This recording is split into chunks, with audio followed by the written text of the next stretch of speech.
Na semana passada, na primeira parte da conversa de Jesus com a mulher samaritana, que até então, assim como Nicodemos, não entendia a profundidade da verdade espiritual do que ele tratava acerca daquela água viva, Jesus, nós paramos onde ele vai direto ao ponto.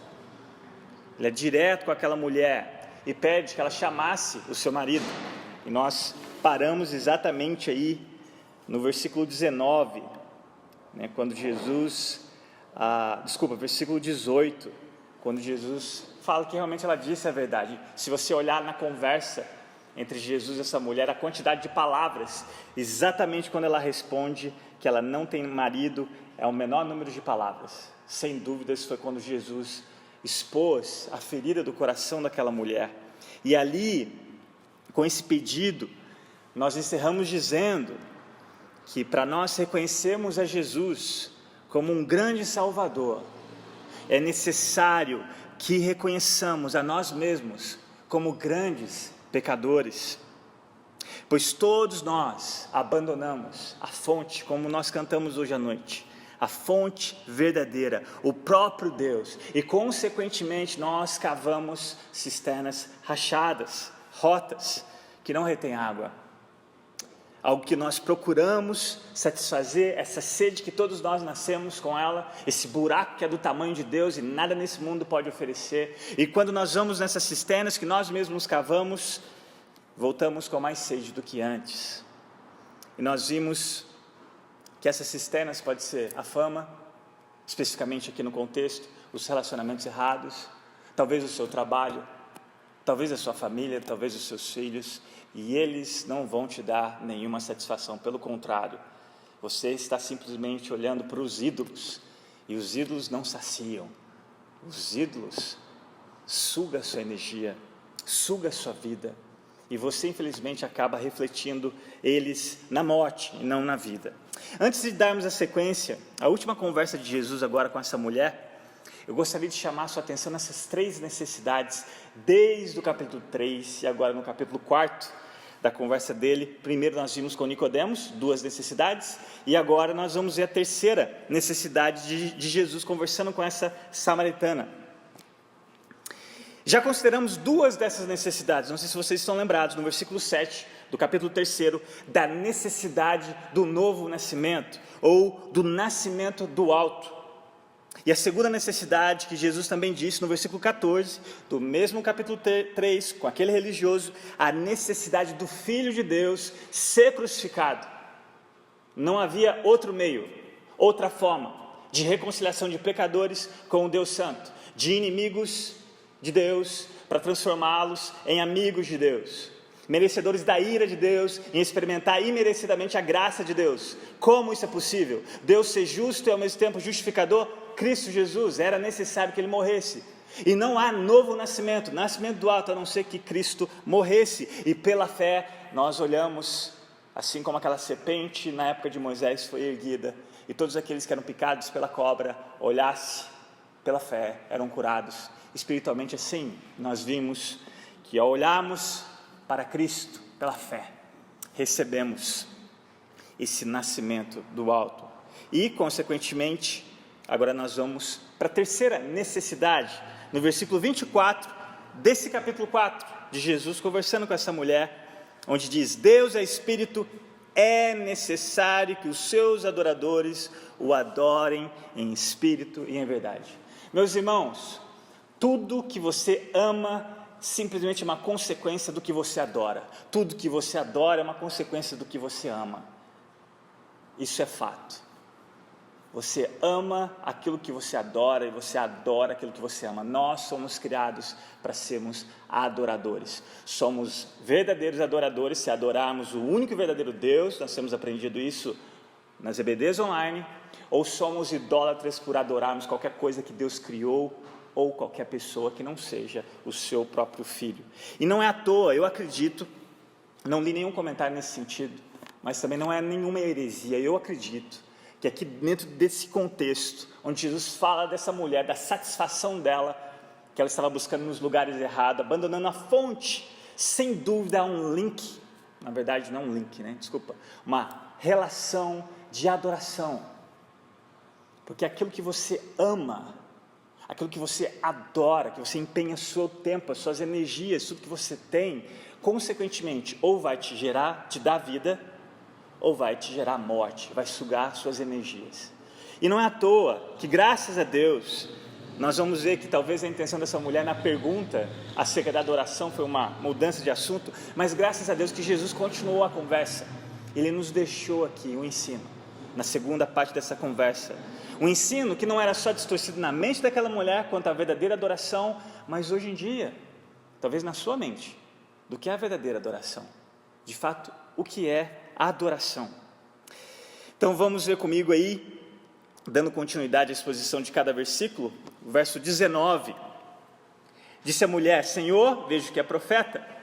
Sem dúvidas, diante da onisciência de Jesus, ao falar que ela havia tido 5 relacionamentos, e o último relacionamento do qual ela vivia não era legal, não era alguém que ela poderia chamar de marido, sem dúvida, diante dessa exposição de algo que só ela sabia, e no máximo a sua comunidade, que nós vimos na semana passada, a denegria, a excluía, diante disso, com certeza ela falou isso com espanto: vejo que o Senhor é profeta. Pode crer, o profeta, lá de Deuteronômio capítulo 18, que Moisés havia profetizado que o profeta viria. Ela está diante do profeta. Só que é interessante que ela não nega as afirmações de Jesus. Ela não nega ao reconhecer que Jesus realmente era um profeta. Mas por outro lado também você não vê uma confissão. E aí ela continua no versículo 20, olha o que ela diz: nossos antepassados adoraram neste monte, mas vocês judeus dizem que Jerusalém é o lugar onde se deve adorar. Como eu disse, graças a Deus ela entra com esse tópico da adoração, e Jesus aproveita a conversa e nos dá aqui um ensino. Essa reação da mulher no versículo 20, diante desse dedo de Jesus na ferida infeccionada que precisava ser tratada, que não era necessário, na verdade, um band-aid espiritual, por assim dizer, não resolvia. A reação dessa mulher deixa muitos comentaristas divididos. Alguns acreditam que a reação dela era realmente alguém interessado, a expressão dessa mulher é um desejo sincero em conhecer o que é de fato a adoração. Será que é o nosso templo que havia sido destruído, que foi erigido aqui nesse monte, né? Ou será que é em Jerusalém, onde está o templo, que depois, mais tarde, nós sabemos que Jesus profetiza que não sobraria pedra sobre pedra, no ano 70, ele também é destruído. E ela pergunta para Jesus. E outros acreditam que na verdade ela está fazendo algo inteligente aqui, tirando o foco. Eu não sei se já aconteceu isso com você, quando alguém é direto, fala algo para você, você muda de assunto. Ou você dá uma desculpa para tirar o foco. Aqueles acreditam que ela está fazendo isso também. Então, a gente tem esses 2 grupos de pessoas. É sincero a pergunta dela. Não, é uma forma dela desviar o foco, tirar essa questão dessa ferida que Jesus veio tratar. Mas, meus irmãos, eu não sei qual que é a intenção dessa mulher. Eu só sei que nós temos que dar a atenção às palavras de Jesus, que continua o tópico. Ele poderia ter falado: não, muda de assunto. Vamos tratar desse problema, dessas cisternas que você tem rachado. Não, ele continua. E nós precisamos dar a atenção ao que Jesus diz acerca dessa necessidade, acerca da verdadeira adoração. Olha o verso 21, a resposta de Jesus. Jesus declarou: creia em mim, mulher, está próxima a hora em que vocês não adorarão o Pai, nem neste monte, nem em Jerusalém.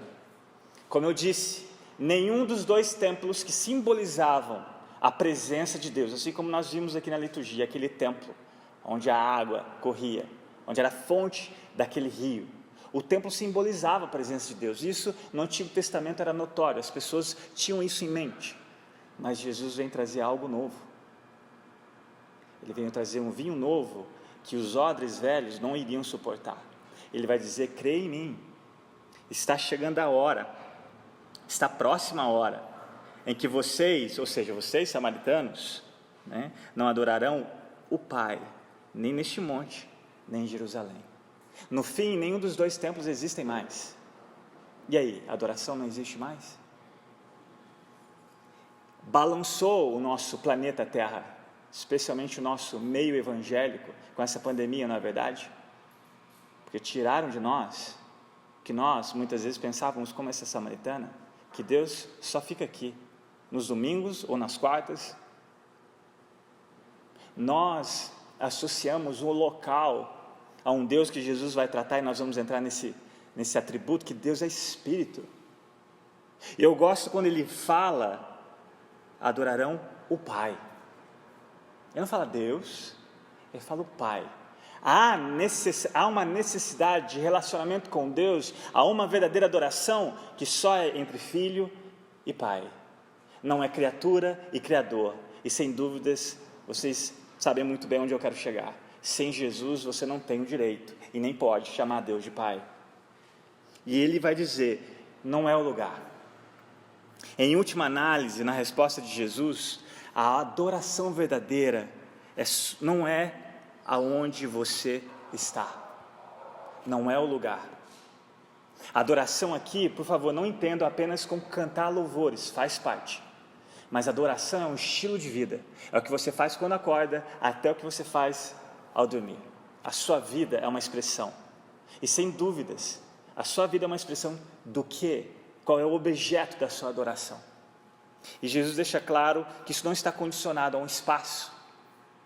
Começa na sua casa, começa no seu trabalho.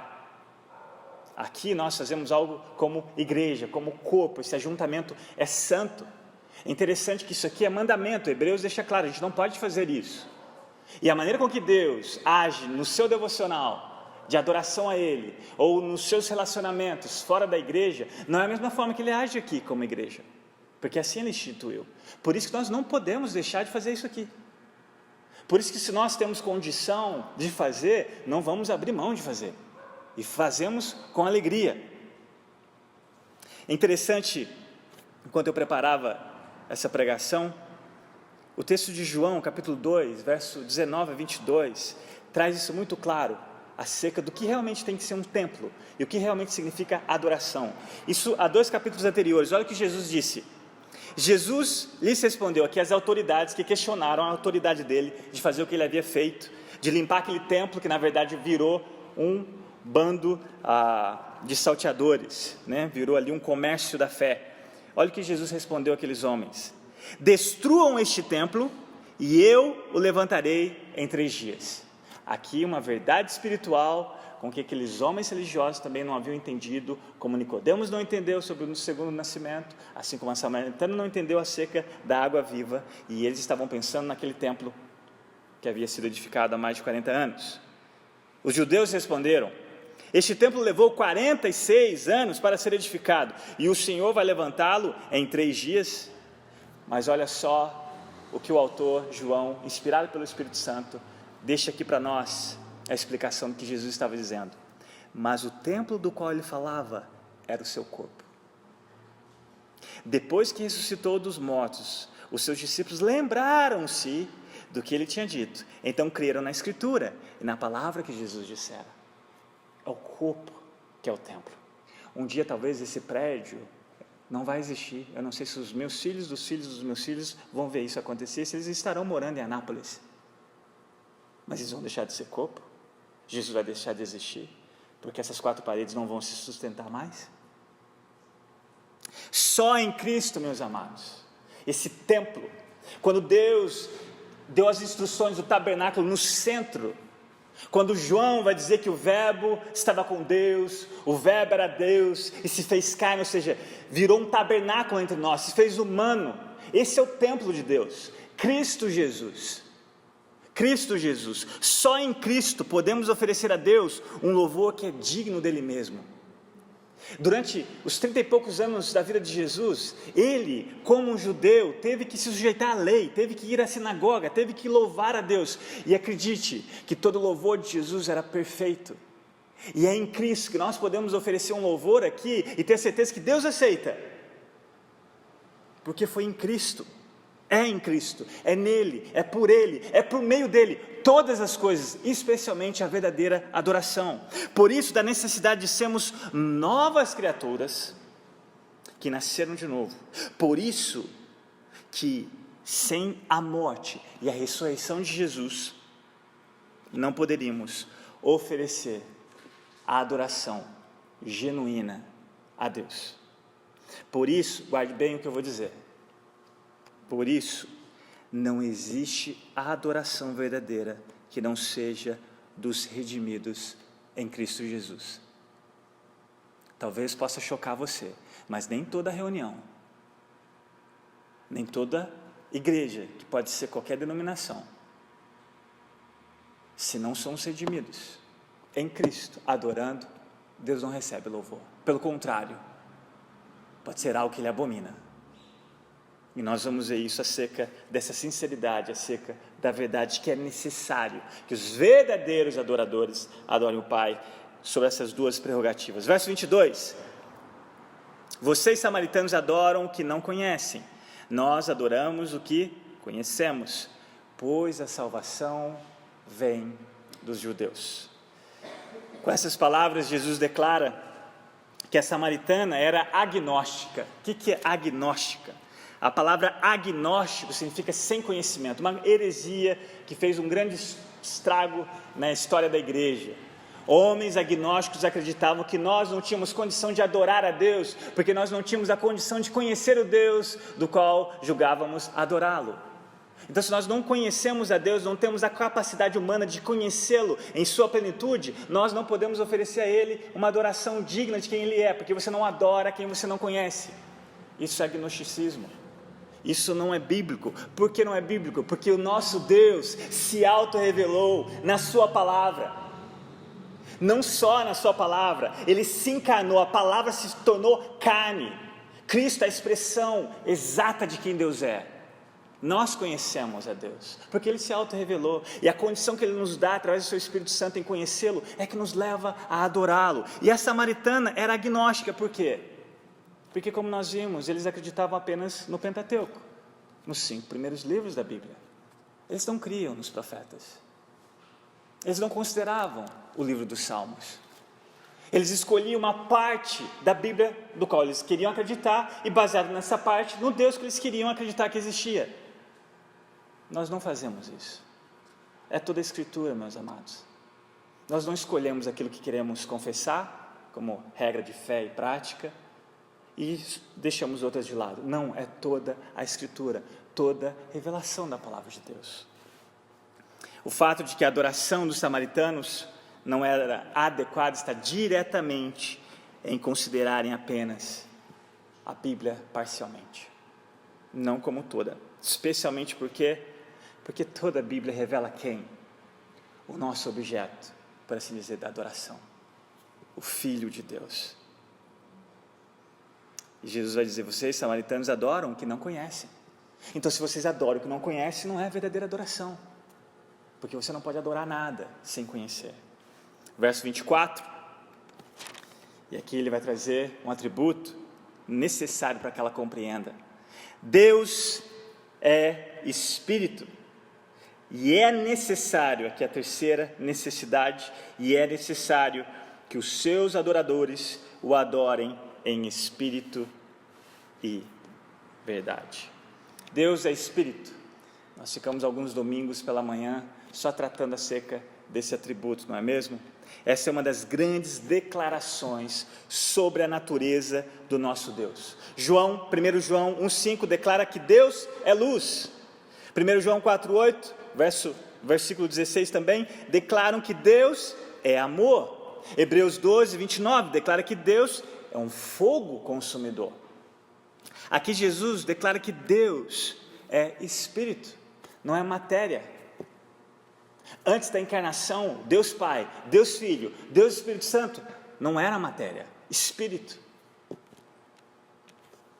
E Jesus declara que Ele não pode ser confinado em templos feitos por mãos humanas. Estudamos aqui a oração de Salomão, quando ele consagrou o templo. Vimos como aprender a orar na oração de Salomão. E lá, o homem mais sábio do mundo tinha essa sabedoria, que nem aquele templo, com todo o seu glamour, poderia comportar o Deus, do qual nem mesmo o universo o contém. Quem dera um templo feito por mãos humanas. Deus não é servido por isso. E Jesus deixa claro. Mas mais do que isso, não só confinado aos seus lugares, nem aos seus costumes, ou rituais, ou formalidade. Deus é Espírito e aqueles que o adoram devem adorá-lo sobre essas duas prerrogativas, em espírito também e em verdade. O Espírito aqui não é o Espírito Santo, é o nosso interior, é a sinceridade do nosso coração. E a verdade aqui, sem dúvidas, para nós adorarmos quem realmente queremos conhecer, esse Deus que se fez revelado, não há outra forma a não ser na verdade revelada da sua palavra. Sem dúvidas. Só esse meio. Deus é Espírito e exige que aqueles que o adorem, verdadeiramente o adorem em espírito e em verdade. Em outras palavras, não é o local da adoração samaritana, nem neste monte, nem em Jerusalém, mas sim a atitude da mente e do coração do adorador, especialmente com base na obediência à verdade de Deus revelada. Não basta só você conhecer a verdade, se você não vive a verdade que você conhece não te leva à verdadeira adoração. Podemos correr o risco de sermos simplesmente hipócritas da fé. Não basta cantarmos as verdades da palavra de Deus, se nós não a vivemos. Jesus disse muito bem, parafraseando Isaías, bem ele disse a teu respeito, a respeito de vocês, fariseus, a honra de vocês só está nos lábios, mas o coração totalmente distante. Sem dúvidas, podemos destacar aqui, meus irmãos, uma aplicação prática, da importância que nós fazemos aqui. Eu agradeço a Grazi por ir no baú, né, como ela disse, no fundo do baú, e graças a Deus que nós ainda temos os hinos. Eu não sei se você já se perguntou por que até hoje os hinos nunca caíram de moda. Meus amados, porque não tem até hoje uma forma tão bela, tão verdadeira de expressar as Sagradas Escrituras como esses homens e mulheres que verdadeiramente conheciam a Deus. E eles não escreviam para vender CDs, eles não escreviam para serem conhecidos, eles escreviam para que Deus fosse conhecido e adorado, o máximo que eles pudessem oferecer dos dons que eles mesmos receberam do Deus que os inspiravam com esses louvores, com esses hinos. Eu não sei se eu me lembro, na minha adolescência, eu sempre trazia à mente que a adoração estava conectada diretamente à música. Toda vez que alguém me perguntava o que era adoração, eu pensava em música. Isso é natural. Mas, sem dúvidas, algo mais do que a música transcende as verdades que cantamos nas músicas. É por isso que a gente tem que tomar muito cuidado. Se nós estamos cantando as Escrituras, e eu quero que vocês exijam de mim, exigem da liderança, se alguma coisa que nós estamos cantando aqui está sendo contrário do que vocês estão sendo ensinados, cobre o pastor de vocês, porque acredito que acontece automaticamente, quando as pessoas bebem da fonte, que é da palavra de Deus, da verdade de Deus, elas não vão querer cantar nada diferente disso, porque elas não querem ofender os ouvidos da pessoa do qual elas mais amam. E elas não querem cantar nada daquilo que elas têm experimentado, elas querem expressar. E eu não sei se acontece com vocês, quando nós cantamos verdades que realmente impactam as nossas vidas. Você pode ser desafinado igual eu, mas você não há máscara que abafe a sua voz. E a Grazi já disse que um dia ela quer abaixar o som só para deixar o desafinado do pastor cantar, né? Espero que ela não faça isso, mas eu não vou parar de cantar, especialmente se for as verdades do qual eu tenho experimentado e pela graça de Deus alcançado. Eu espero que a Vânia me ajude nesse dia, a não deixar eu cantar sozinho, nem a Sara, nem o Samuel. Mas voltando aqui, meus amados, eu quero ler um enxerto aqui, uma citação de um pastor. Ele é ministro de louvor, ele é um pastor, e nessa igreja ele é responsável só pelo louvor da igreja, e foi um negócio que deu tanto certo que eles começaram, sem querer, distribuir CDs, porque era um grupo liderado por um pastor, um grupo de jovens que começaram a aprofundar nas Escrituras e começaram a escrever daquilo que eles estavam sendo transformados pelas verdades, e que de repente começaram a gravar CDs, mas não era o foco. esse pastor desse grupo escreveu o seguinte, olha que interessante, acerca da música e da transcendência da verdade que nós usamos esse meio, que é a música ou o louvor. Abre aspas. Por vezes falamos que a música mudou nossas vidas. Eu amo a música tanto quanto posso lembrar, mas eu amo mais a Jesus. A música nunca será um Deus para mim. Eu vi o que ela faz para a minha vida e de outros, quando ela se torna aquilo que temos como lugar de paz, como lugar de consolo, de conforto ou de significado. Ela não proverá essas coisas. Apenas Jesus Cristo provê tais coisas. Então sempre devo lembrar que a verdade encontrada em Jesus sempre transcenderá a música que usamos para louvá-lo. Fecha aspas. E observe o versículo 25, que Jesus não mudou de assunto, mas à medida que ele ia expondo essas verdades, olha a reação da mulher no verso 25. Disse a mulher: eu sei que o Messias, chamado Cristo, está para vir. Quando ele vier, explicará tudo para nós. Olha que interessante. Eu acredito que aqui tem sido algo sincero daquela mulher. Esse desejo de finalmente poder estar diante do Messias. Imagina você, com todas as suas dúvidas, saber que o Messias, o Filho de Deus, a verdade encarnada, poderia responder todas as suas dúvidas. E ela manifesta esse desejo. Eu sei, apesar de a gente crer só no Pentateuco, nós sabemos desse profeta, lá em Deuteronômio capítulo 18, que ele virá. E olha o que Jesus faz. Verso 26. Jesus declara a ela: eu sou o Messias. Eu que estou falando com você. Eu acredito que esse segundo choque foi muito maior de quando ele demonstrou a onisciência dele acerca daquela vida que ela levava.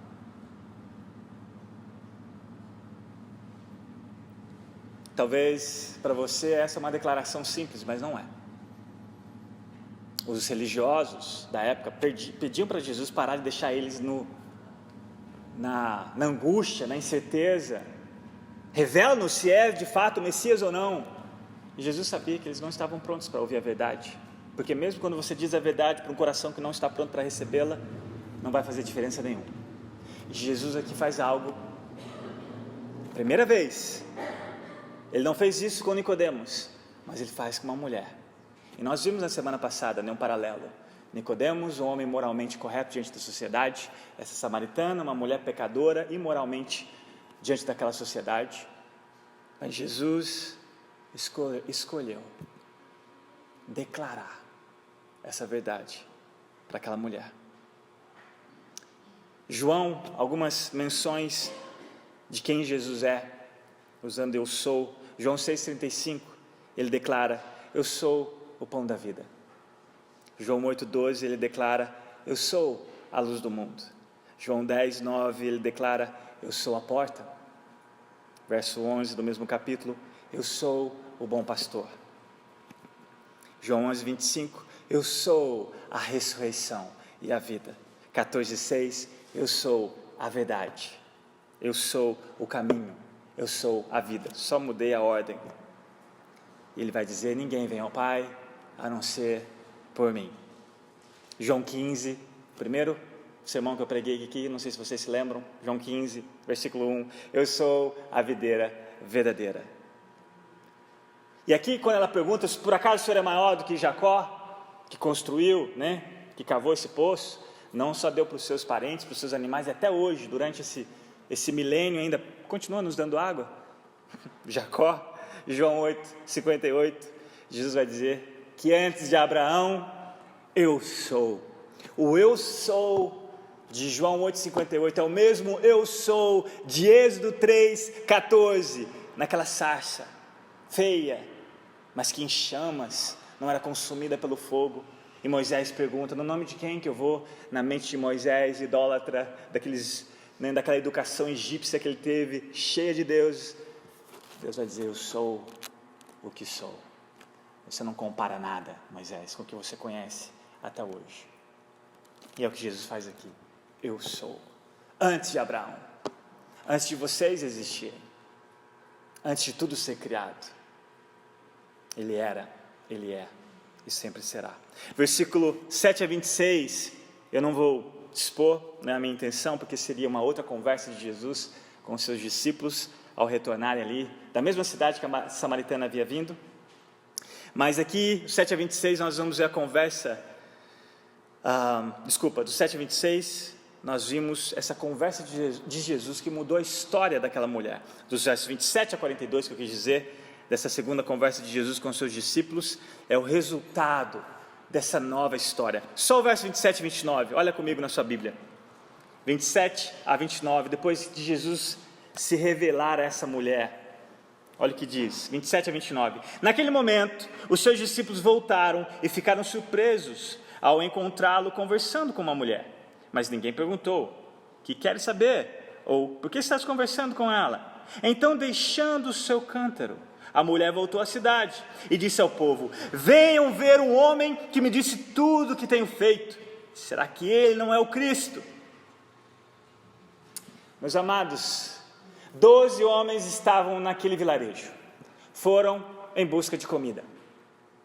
Jesus, em contrapartida, estava se alimentando de uma comida que os discípulos não conheciam, que era fazer a vontade de Deus. Era necessário, nós vimos que não era uma questão geográfica, ele tinha uma agenda com aquela samaritana.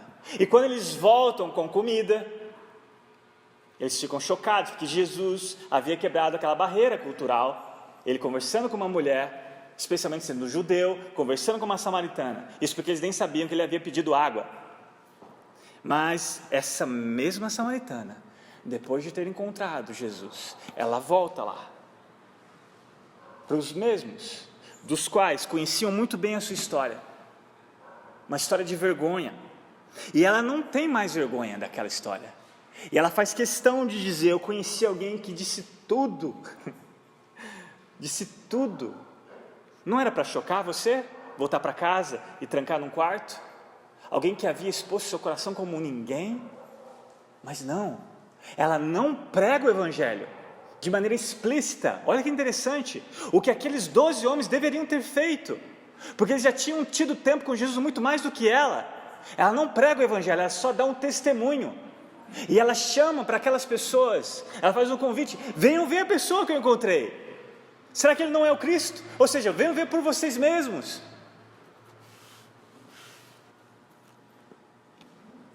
Não era sobre o que ela tinha feito, ou da vergonha do seu passado, mas era sobre o que Jesus havia feito por ela.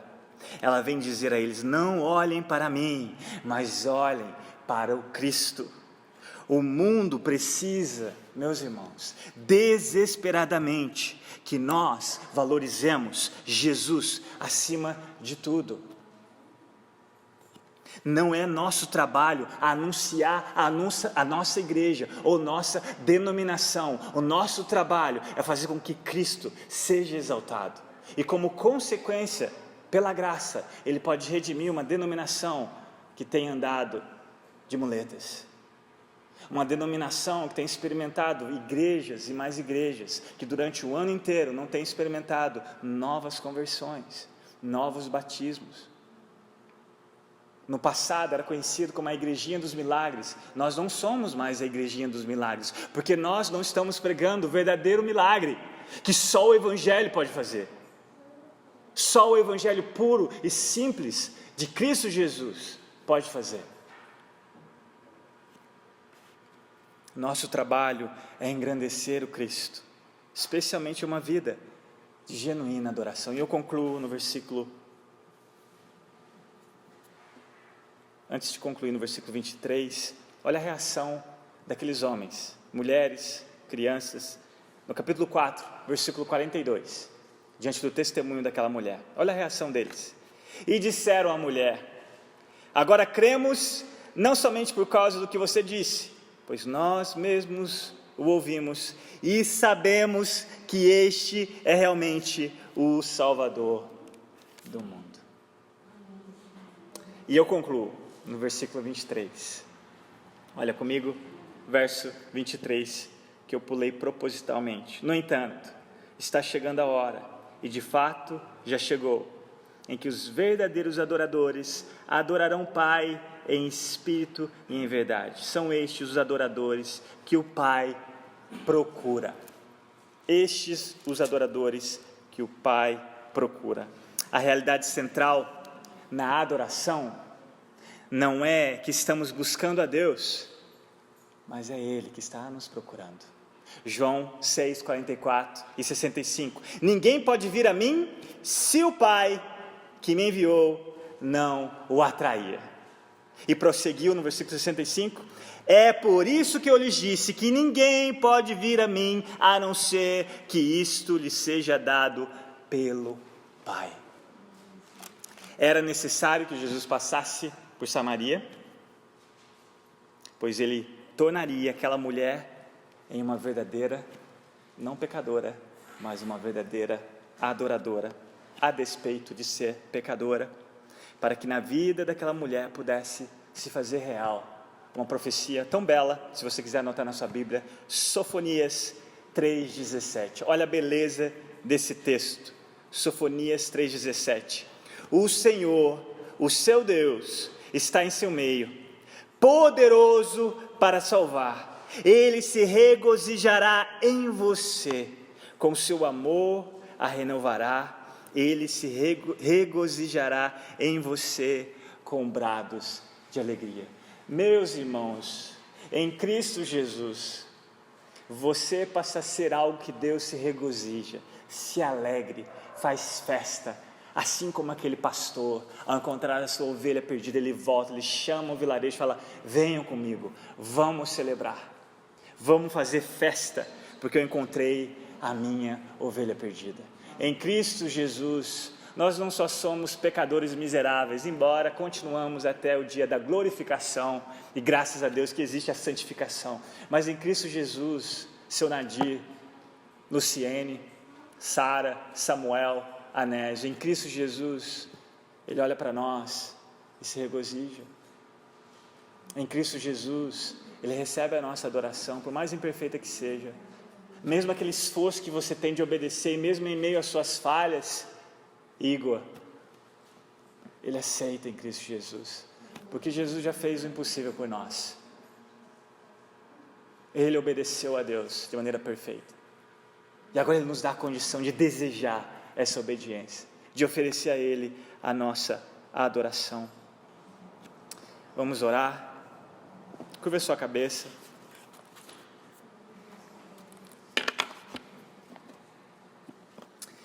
Pai, nós te agradecemos pelo privilégio que o Senhor nos deu de adorar o único e verdadeiro Deus. Pai, a iniciativa foi tua, foi o Senhor que veio buscar adoradores.